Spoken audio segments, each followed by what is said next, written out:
Hey guys, welcome to my YouTube channel. I'm going to teach you how to make some backgrounds with the beautiful two-step plaid stencil by Craftread. When you open the pack, this pack actually has two different stencils, both of which can be used on its own. So you have a more a detailed one and a more open design. And both of these, either you can use them separately or use them together because they fit perfectly over each other.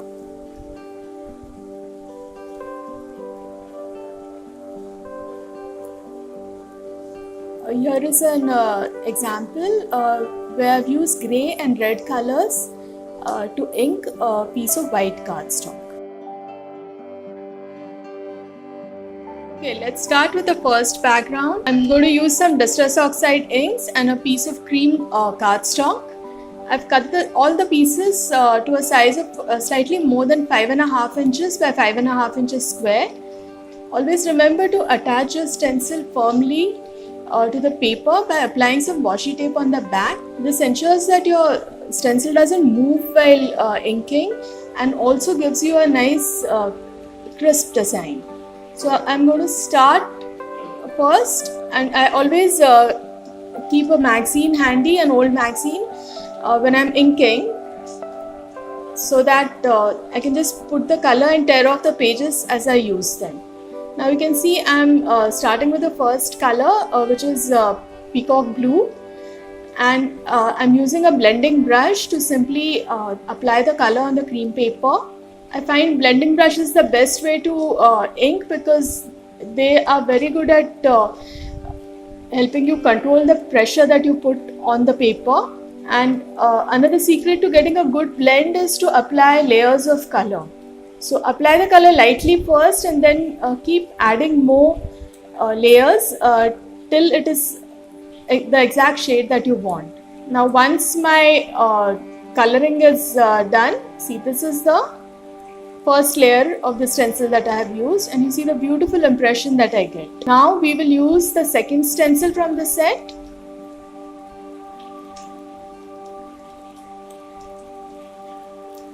I decided to use a darker shade of blue for the second stencil, and you'll see it's very easy to align it over the top. So just make sure you place it exactly. Take your time doing this step, and then slowly flip the paper over and again put pieces of washi tape.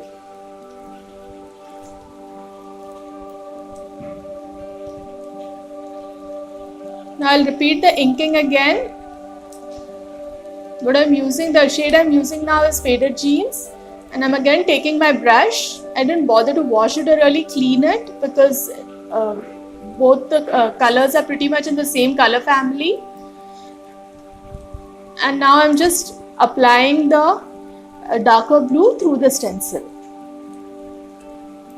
Don't press too much while you're doing this step because otherwise the color will get through the holes and get under the stencil, and you will not get a nice crisp impression. Again, use a scratch paper to hold the stencil down so that you don't get any finger marks. Now the inking is done. And there you can see the beautiful design that we get. Either leave the piece to air dry or you can just hit it with a heat tool. Since I've used Distress Oxides which stay wet longer, our first background is ready.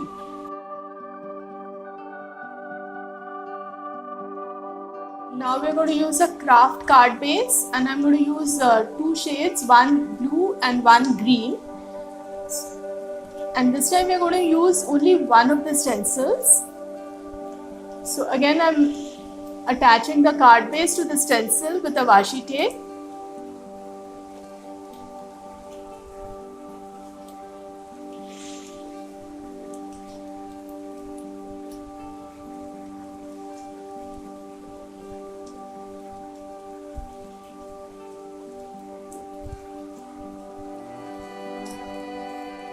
And I'll just flip the stencil over, and I will start with the green color first, which is I think peel paint.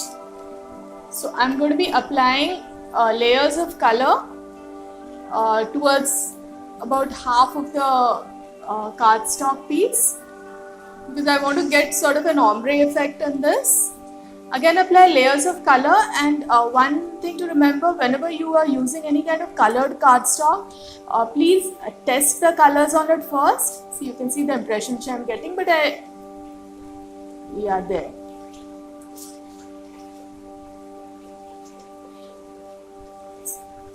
Now I'll start with the blue, and like I was saying, always test the color before you use it, because since we are using colored paper, it is going to change the color of your final product. Though with distress oxide inks, since they are hybrid inks and they are semi-opaque, it doesn't affect the color much, and they in fact look very beautiful on colored or dark papers. I've finished applying the blue color. Now I'm going back to the green. This is the best way of getting a good ombre. That is, you keep going between colors and keep blending it so that you get a very nice gradation of color. So after I have finished applying the green, I will go back and apply some more blue.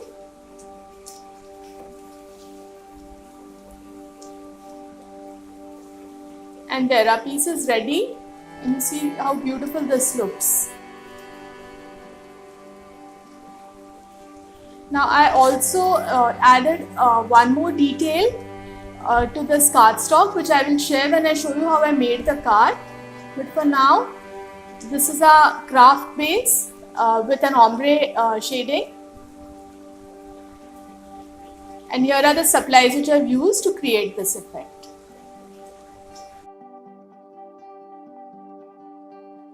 Okay, now let's start with the next card base. Now, like I told you, I like to keep an old magazine, and I've just torn off the top paper and turned it over so that I can use it. Now this was a piece of handmade paper which I found. It's a rectangular piece and I really liked the color. So now I'm putting the stencil on it. This is the same one which we used with the craft card base, and I'm again attaching it with a bit of washi tape.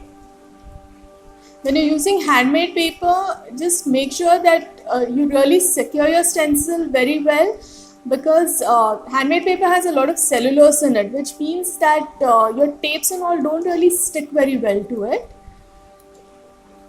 What I'm doing now is I have a small cube of white pigment ink, and I'm using a finger dauber to apply the paint through the stencil to the paper.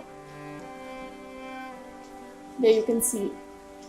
What the pigment ink does is it lightens the color in the areas where it is applied, and since it's a pigment, it sits on top of the paper, so you have to take care not to smudge it too much. Now with a small cube, the easier way of doing it is you can just lift the entire cube and apply it directly to paper, which is what I'm doing now. This just helps the process go much faster. The only thing to remember is don't press the cube too hard, because otherwise all the ink will gush out and you might just damage the surface of the pad. Now wherever I feel that the ink was a little light, I'm going back and forth, sometimes using the finger dauber and sometimes using direct to paper, to make sure that the coverage is very even.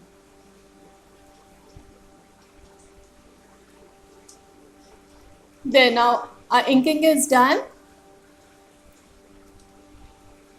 and you can see how pretty it looks. This gives a very nice subtle effect, but we are going to take this a step further. So I've hit it with a heat tool and dried it completely, and I'm using a dry cloth to clean my stencil. Now I'm going to replace the stencil over the paper, but this time I'm going to offset it slightly. For that, what I do is I align it with the inking which I have already done, and then I just shift it around a little till I'm happy with the effect. Once I'm happy, I'll again put back the washi tape. And now I've taken a distress ink. Now distress inks are basically dye ink, so they are transparent, and I'm going to apply it over the pigment ink. Remember, your pigment ink has to be absolutely dry before you do this. Now I tested a corner and I was not very happy. I felt that the piece needed to be offset a little more. So I just shifted it. You can always do this. Always start in a corner, test it, and then if you're not happy with it, you can make slight changes. So now I've applied, replaced the stencil, and I'm again applying the distress ink through the stencil. What is going to happen here is the distress ink is going to sit on top of the pigmenting, and in places where the pigment is not there, it is going to sink into the paper. So those parts of the paper will be dark. You'll see that when we finish the inking. And I'm just using a dry cloth to hold the stencil down, and there. Our piece is ready. You can see the kind of depth which this type of inking gives.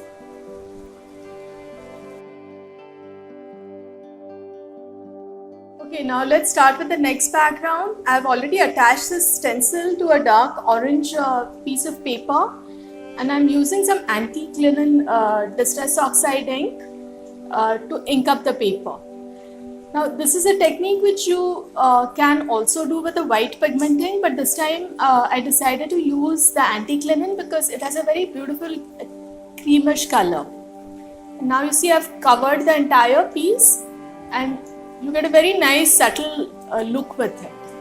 Now I'm attaching the stencil over the top again, offsetting it slightly. Just make sure you attach the stencil very firmly. Use a lot of washi tape if you need. In fact, most of my washi tape go in attaching my stencils. I seem to use them very rarely for any other designs. Now once the stencil is stable, I'm taking a dark orange distress ink and applying that through the stencil.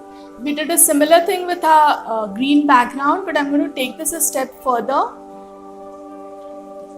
Because once I have finished applying the orange, this is what the paper looks like. I'll of course dry it between each layer with a heat tool. And now I'm again offsetting the stencil and putting it on top. This is the beauty of the stencil. You can keep adding layers of colors to get different effects. And don't be scared to experiment with this, because you'll be surprised by the lovely effects which you get. Now I'm using a dark brown distress ink to apply it over the paper, and when you remove the stencil you get this very beautiful, very 3D kind of a plaid background which looks very velvety. You can see the different shades which the three inks have created with the orange card base. So here is our orange card base and with the inks and the other supplies that I have used.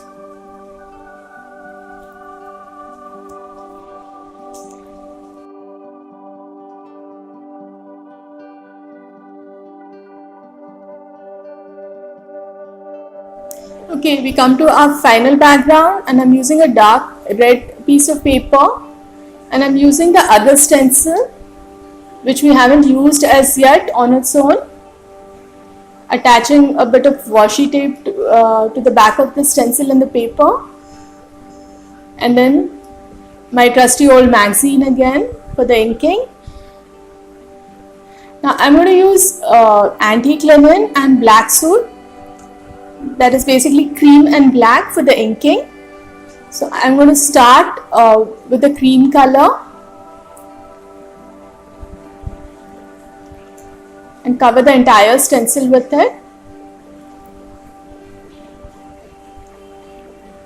And here is the background. It looks so beautiful on its own. I think it will make a great card, just these two colors together. But now let's take this up a step further. So I've hit it with a heat tool and now I'm offsetting the stencil and putting it on top. This is a bit of a fiddly thing because you have to be very careful when you align it. And please remember to attach the stencil very firmly, because my stencil shifted a little after I started and I had to go back and reattach it. Anyway, I'm applying the black ink to it now.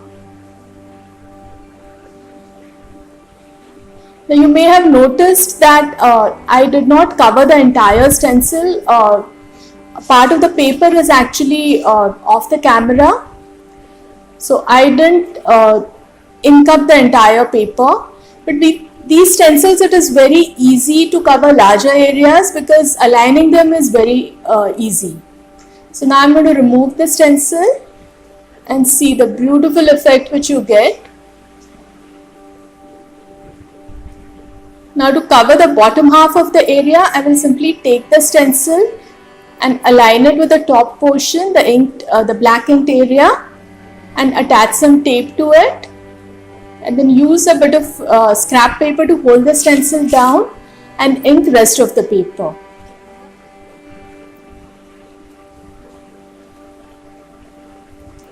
So here our red background is ready. I think this was my favorite of all the backgrounds, and honestly I had a tough time even cutting it up because it looks so beautiful. So here's the final background with cream and black distress oxides.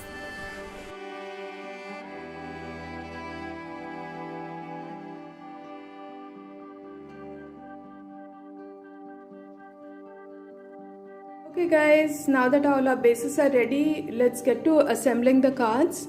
I made a total of 9 cards out of all the backgrounds which I made, and I will just go through each card and just explain a little bit on how I created them. So the first one is this, which we made with the green background and white pigment ink. I kept this card very simple because I just love the depth which this background has. You can see the different shades of green that have come, and all that I did was I die cut some clear vellum. I put 2 layers of that, and then I stamped the sentiment and in a color, in a darker green, and popped it up with some foam tape. So this is the first card, very sweet and simple.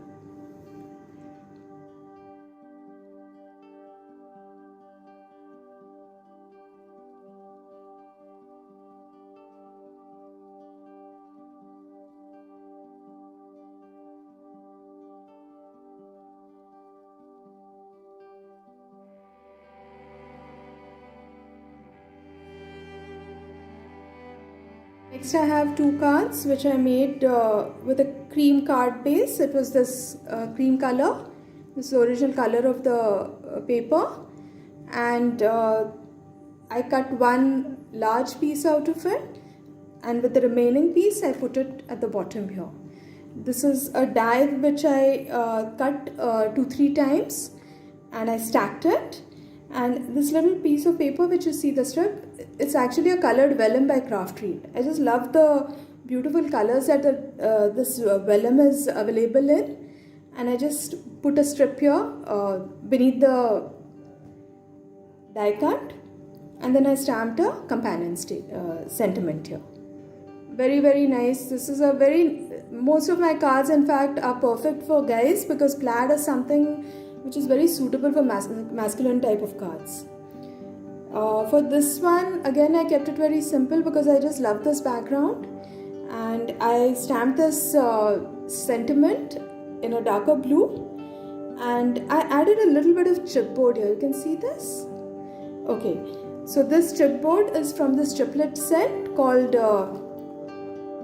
Let's Party, and it has a lot of small party and birthday themed pieces. I used this pair of wine glasses from here. Now originally this thing was cream like most chiplets are, but these chiplets are very easy to color. So I just inked it with this ink, the base ink, and then you can just see, and if you see a little bit of glimmer, I just added some sparkle paste to it to highlight.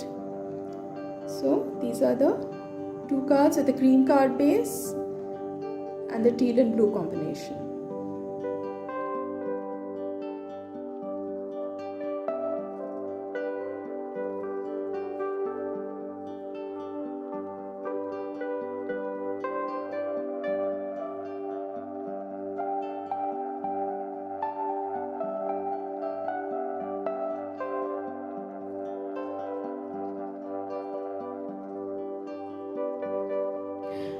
now we come to the craft card base, the paper that I used.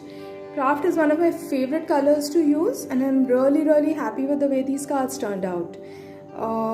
I gave it a sort of an ombre effect when I was inking it, so there is peacock blue on top and then peeled paint at the bottom, the Distress Oxide colors. And I added a little bit of highlight. You can see the sparkly lines. That is done very simply with a gold glitter pen. After my piece, see, you can just see it shine. After my piece was ready and dry, I just took a scale and drew these lines, and that just perked up my piece so much. So to assemble the card, I die cut the word hi and the circle. You can see I stacked the circle a few times to give it some depth, and then I stamped the companion sentiment on a small piece of teal paper, and I've mounted it here. So it basically says hi birthday boy. Now for this, I had only this strip of paper left after I finished this card. So I put it up here on the side and I stacked some craft and teal paper panels under it. And for the sentiment, I used this triplet set called mini tags. This has a lot of these tiny tags which are so cute, and you can ink them, you can stamp on them, a lot of things that you can do. So in my case, what I did was I simply stamped a sentiment in a teal color on it, and then I took some waxed cord by Craftreel, made it into a bow, and I've just stuck it here. So now these are the two cards with the ombre teal inking.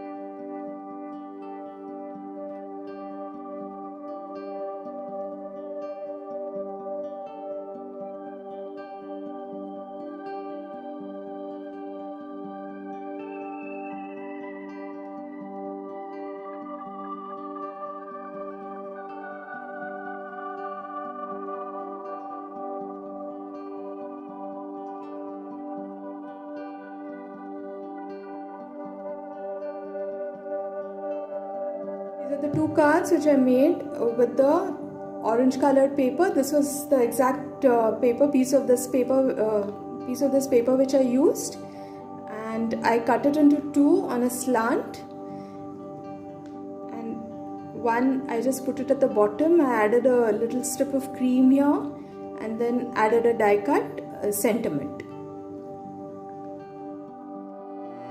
The second card I went for a slightly funkier look. I added a strip here with a little bit of, you can see the stitching detail on it, and then I inserted this piece of paper underneath, added the sentiment here and a bolder sentiment here. So these are the two orange ones.